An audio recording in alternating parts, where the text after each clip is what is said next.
I have titled this video, How Much Do We Care?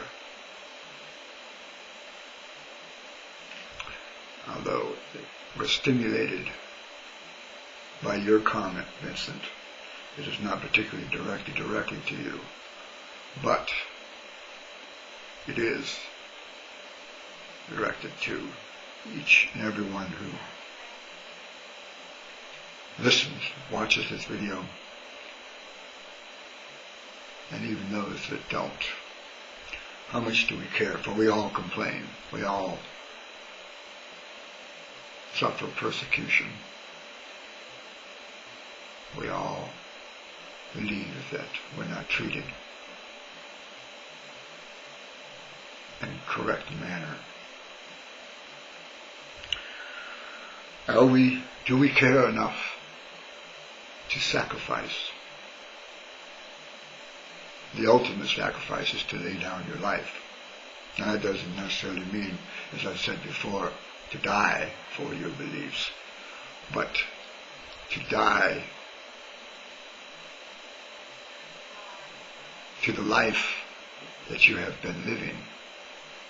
That's the ultimate caring. That's the ultimate love. I give up what I believe in.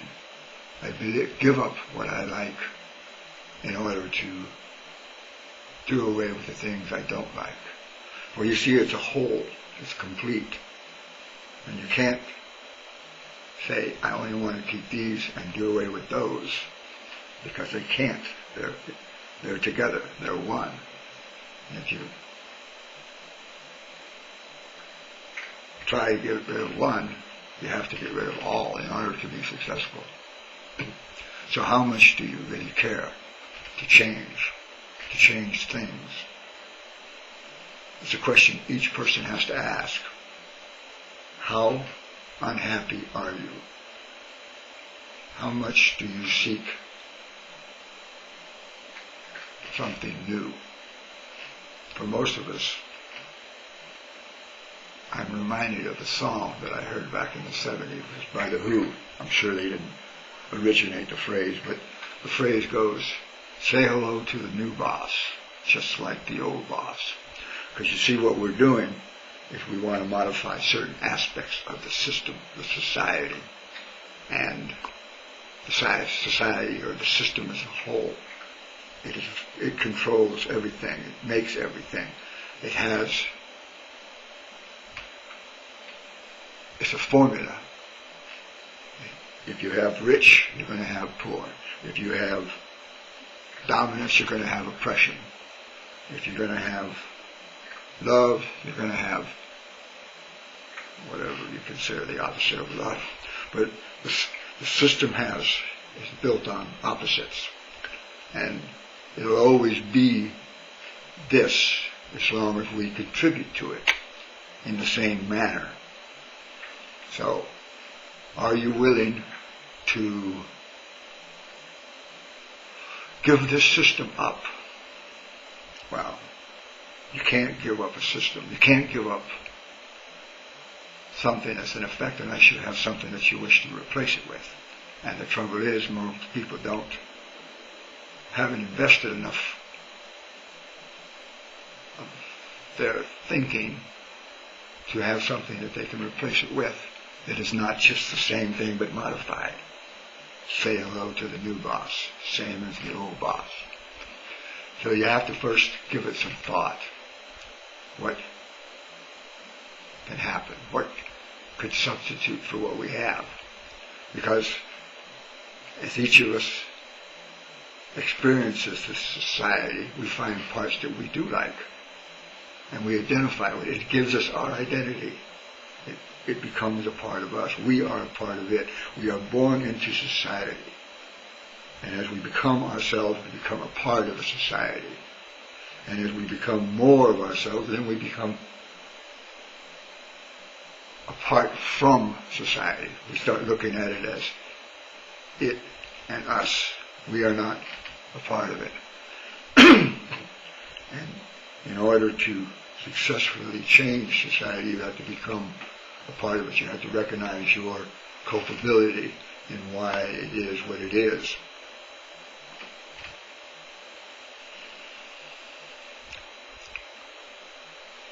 In the video that stimulated your comment, Vincent, you said, I wonder if how limited we become, or we allow ourselves to be, is our own choosing. Again, society only does what it is made to do. If it, as I said, we have people that wish to dominate, there's always going to be the oppressed, somebody to dominate, because the system is set up that way. And each of us accept our roles according to how society affected us. If we have the ability to be strong, then we'll use that quality. We'll use that identity that society has given us. You're a strong person. Well, you can't have a strong person that doesn't affect lesser strong people. So are you willing to give up that strength, that identity, that thing that you say makes yourself, that you can identify yourself with? Are you willing to give that up in order for the oppressed to be less oppressed? If you're rich, there has to be poor. If you have more than you need, you have someone else's. We're all of the agreement that we live in a finite existence. A finite means there's only a certain amount of something. And if it's not evenly distributed, then somebody has more than they need. And when they have more than they need, they have somebody else's, because it belongs to someone else. And then those that don't have want theirs back, and they know no way of getting it back, then they try to take it back. And so you have to build or devise a system to protect you. And the thing snowballs. So there's another way. Are you going to change? Are we going to change to the point of we're willing to be equal? I mean, there are so many ways in our own personality that we're not equal. We're not humble. We're aggressive, assertive. Even the most passive people in certain situations display assertiveness and aggressiveness. We're all one. We're one body, one mind, one heart, one spirit. Are we willing to give that up for a new system, a new way, the real democracy?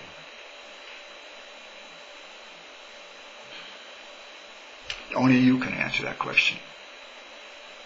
Only you will answer that question if you suffer or feel the pain deep enough.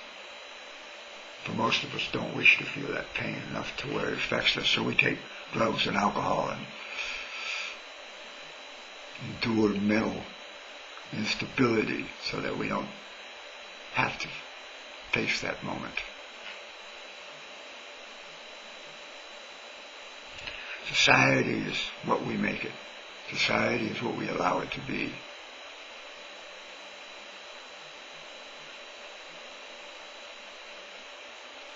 We have to really look at ourselves, see ourselves from all perspectives. Most of us just see ourselves from now, the little lifespans that we have. We don't see our relationship to the greater thing, the greater whole. We only see ourselves from our own little perspective instead of joining humanity. If you join humanity, you see yourself as all of humans, all humanity. The up, the down, the good, the bad, the poor, the rich. You see yourself as all those. You don't differentiate.